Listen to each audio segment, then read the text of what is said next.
Hello, chefs. This is Chef's PSA podcast. I'm your host, André Natera. On today's episode, we're going to talk about job interviews and how to make sure that you get the job.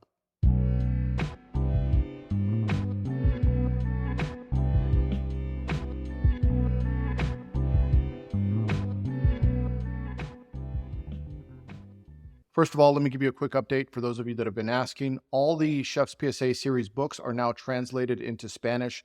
I'm about halfway through the Italian translation. So I would imagine the books will be translated fully into Italian, all 5 books, within 2 weeks. So for those of you that have been asking, give me 2 weeks and I'll have them ready for you. Always go to chefspsa.com. You can find all the books there, including the free eBooks, the Culinary Dictionary, the 100 recipes, the critical path on how to open up a restaurant. So if you are thinking about opening up a restaurant, you should probably download that. It's for free. You go to chefspsa.com to go get it. And of course, if you're looking for good chef merch, also chefspsa.com, you go to the merch store there if you want to support the show. Now on to today's subject. I get a lot of questions about job interviews. People are sliding into my DMs all the time saying, hey, I'm applying for this job. Do you have any advice? Now, I did a podcast early on in the Chef's PSA series talking about cooking interviews, but I don't want to talk about cooking interviews today. I more so want to talk about the job interview. So if you're the person interviewing, how to make sure that you get the job as a cook or a chef, how to go about the process. So these are some best practices that I advise people. I cover this in the Culinary Leadership Fundamentals book, as well as the Line Cook Survival Manual. But let's get into it a little bit more in depth. First of all, I think people need to understand the easiest way to get a job is if you're already in the building, because you're already hired. So it's easy to get promoted in a kitchen that you are already in. So for example, you're a line cook somewhere, a sous chef position opens up, you're already in the building, the chef potentially already knows you and knows what you're capable of doing. It's easier to get the job when you're in the building. That's the fastest and easiest way. The next easiest way is to make sure that you have an advocate for you. And what I mean by that is maybe you have a friend that's a chef somewhere else that wants to hire you, or maybe a friend somewhere else is working in a kitchen and they could get you in. They know of positions, they're calling you up and they're saying, hey, we got a position for you. Why don't you come here? Another good way to advocate is if you have a good relationship with your chef. A lot of times they are picking up the phone and making the phone call for you, getting you into kitchens that you might not be able to get into. And we often talk about surrounding yourself with the best cooks and chefs and working in great kitchens. Now, one of the reasons why that's super important to work in great kitchens is because a lot of times when you are in those great kitchens and it's time to go, they're picking up the phone and saying, hey, I have someone that's moving to your city. Do you have anything for them? And it's a great way to get your foot in the door in restaurants, high-end kitchens where otherwise they might not give you much consideration. So having an advocate for you is really going to be the best way to get into another kitchen. And this also goes into something that I say often, don't burn bridges because you never know when you're going to have to cross them. Make sure you leave on good terms with your chef, give a proper notice, whatever that may be. Some places it's 2 weeks. Some positions I advise giving more than 2 weeks. But thinking that you're going to never have to cross that bridge again is short-sighted, and trust me, people have long memories when it comes to bridges being burned. Be wise in your decisions, because I often have received phone calls. I've often called up chef friends of mine and say, hey, do you know this person? And they'll say, yeah, don't hire him, stay away. Now, I might not know the backstory, but I trust my friend, that's the chef, so I'm not going to hire the person. And that's just the reality of the way the industry is. So a lot of people miscalculate the fact that they think no one knows each other, but people do know each other and people do talk in this industry. So make sure you're not burning any bridges. Anyway, we digress. As I said, the easiest way to get into another kitchen is to make sure that you have an advocate for you. Now, let's just say you don't have an advocate for you. Well, there's the old-fashioned way, apply. And I think we should probably put apply off to the side because it's obvious that you could apply at a job and show up and do the job interview, and that's the easy way. But let's talk about some strategies that are maybe not so obvious. One, with social media, you could now DM chefs and restaurants and ask if they're hiring. You could build a relationship with them. Make sure you keep it professional, right? So for example, if you notice that the restaurant is very polished and upscale, don't go in with, hey bro, can I come work for you? Use the appropriate language that you think that they use in that place. If it's a, hey bro, can I come work for you place, then use that. But if it's a, chef, may I please schedule an appointment to come work for you? Different things. And maybe it's not, chef, may I come work for you, but you understand the point. Is if it's a more formal place, you're probably going to want to use a more formal language. Pay attention. I mean, there's a lot of context clues in how they write their posts on Instagram, what kind of language that they use. Are they super casual or are they a little bit more formal? Anyway, regardless, pay attention to those clues and then start messaging a lot of chefs and DMing them and seeing where you could get in. A lot of chefs respond to DMs. Now, I respond to a lot of DMs and I get hundreds of DMs, and I try to respond to as many of them as I can. And I promise you, most chefs don't get as many DMs as me. And if I could respond, they could respond. So if they're not responding, it's because, maybe they just don't want to respond. But I think you could dispel that myth that, oh, maybe they didn't see it because they're a big chef and they didn't have a chance to see the DMs. They do, trust me. So DM is a good way. Email them. And then sometimes just show up. Show up to the restaurant. And I got to say a little caveat. Don't show up during service.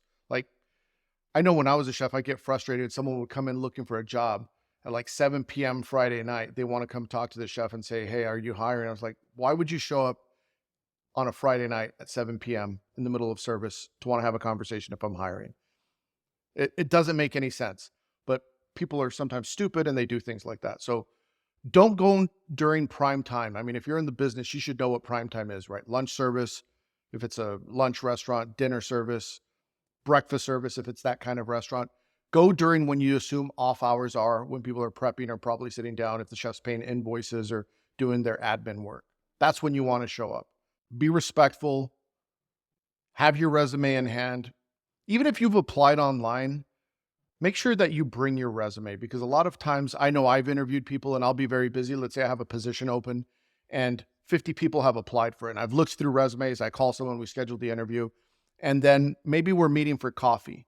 And then I show up and I say, can I see your resume? They're like, oh, I emailed it to you. It's like, well, 50 people emailed me their resume. And I left the folder on the desk. So I'm going to have to stop the interview, back to my desk, dig through 50 resumes to find your resume that you should have brought to the interview. It's a red flag. So I advise you, even if you've already emailed the resume in, bring a copy of your resume in hand when you show up to the interview. That's like 101. That honestly, it's a big pet peeve of mine when it came to job interviews. So I think that's probably why I'm getting out of order here a little bit. But anyway, show up to the place, resume in hand, ready to cook in case they ask you to stay in stage. A lot of places might make you stage. They might make you do a simple cooking test or do a viewing stage. It might just be sit down and start talking. But you need to show up. They need to start knowing you, whether you're writing a letter, whether you're sending a DM, whether you're showing up in person, whether you have an advocate. They need to know that you're interested when you get there. Now let's talk about when you do get there. What do you do? Well, first impressions go a long way. The old expression, dress for the part that you want, is important. So if you're applying for an executive position, like let's say you're going for an executive chef position in a corporation, you might want to show up maybe in very crisp chef whites or in a suit and tie. I think that would be appropriate for an executive level position. If you're applying for a CDC position and you're having a sit down interview with the owner, well, you might not need to wear chef whites, but you want to look polished and presentable. If you are interviewing for a cook position and there is the chance that you are going to cook, you want to make sure that you are ready to cook in whatever it is that you're wearing. Maybe you bring an apron, have some knives in your car in case you are asked to stay and work. You need to be prepared for anything that may come at you. And a lot of times in restaurants, it's like, great, we need you to start today.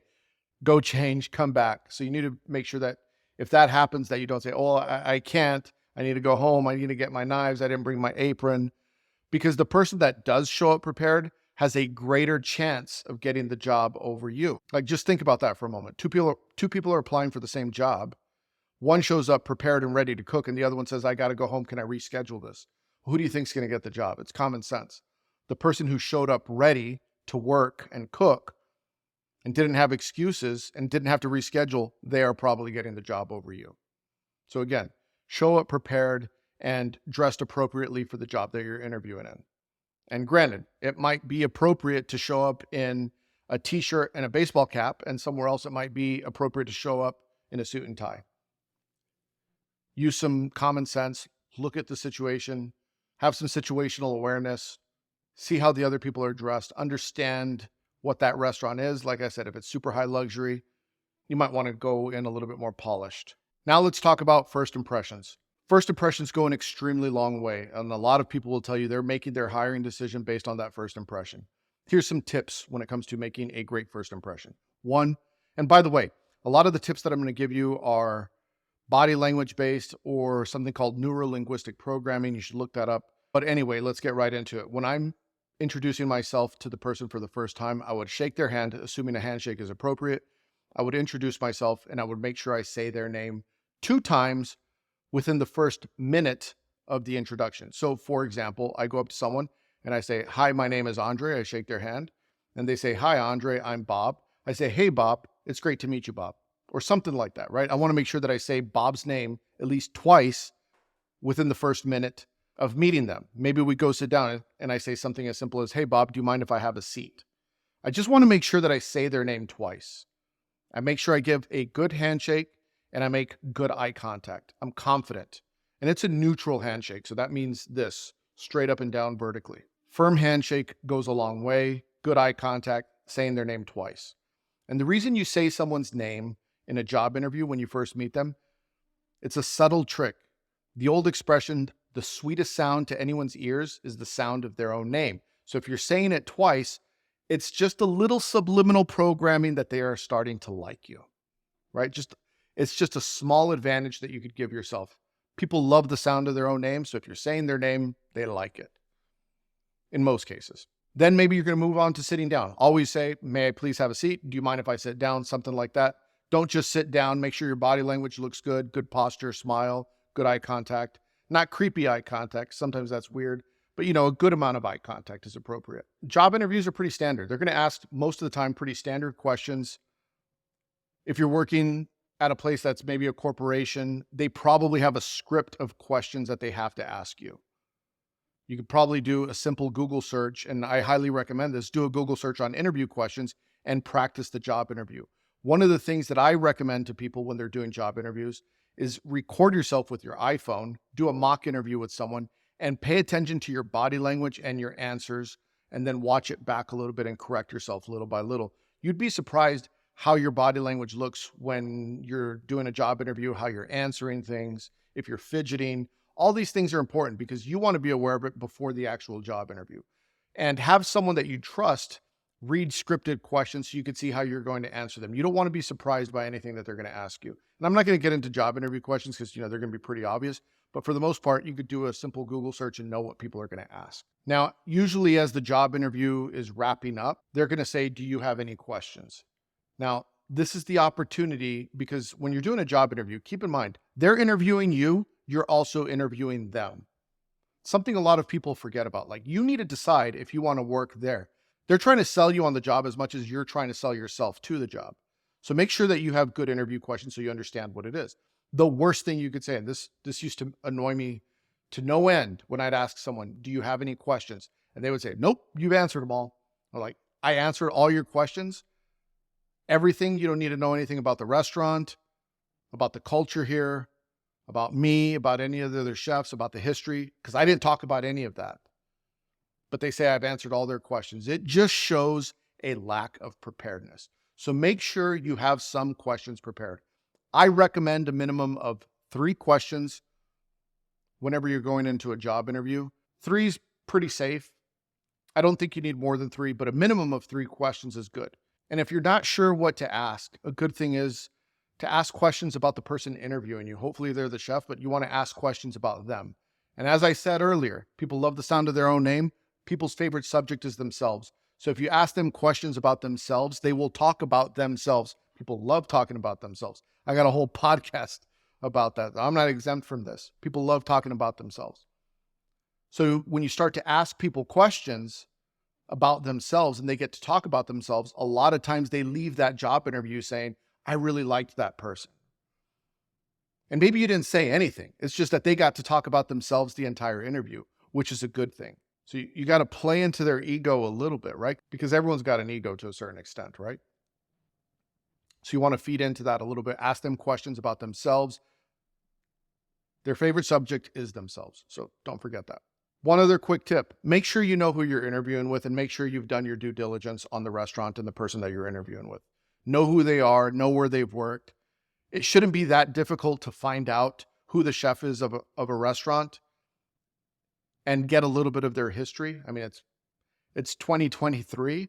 We have the internet, we have social media. You should be able to find out. There's nothing worse than someone that's saying that they want to work for you, but they don't even know your name or anything about you, right? As we talked about the ego of the chef, they don't want someone to work for them. They don't even stroke their ego a little bit during the job interview, because I guarantee you someone else is that's interviewing after you. So why not give yourself a small competitive advantage when it comes to this? Then when you're wrapping up the interview, you always want to thank them for their time, shake their hand, make good eye contact, and then ask the question, what should I expect for the next steps? This at least leaves the conversation open to, okay, we got other candidates to interview, or we're going to send you a survey to fill out, or you're going to schedule a cooking interview, or you're going to interview with this other person. Whatever the case may be, at least you understand what the timeline may look like for the next steps and what to expect. Ideally, hopefully they let you know that you don't got the job if you don't got it, so you can move on. But I'll tell you, as someone who's hired a lot of people, sometimes that interview process could be long, especially when you're talking in corporate environments and things like that. You might have to go through several interviews, like it might be the chef, the sous chef, the HR director, the general manager of the hotel, or something like that. In other places, it might be you could start now. A lot of places make you do a background check and all these things. So it could be a lengthy process, or it could be an extremely short process. With all that being said, that should not stop you. If you are looking for a job, don't just put all your eggs in one basket and wait. If they say, we'll let you know, and you're waiting, it's been 3 weeks and you haven't heard, you should be applying at other jobs. They might not be getting back to you. That happens. They might have sent you a rejection email that went to your spam folder.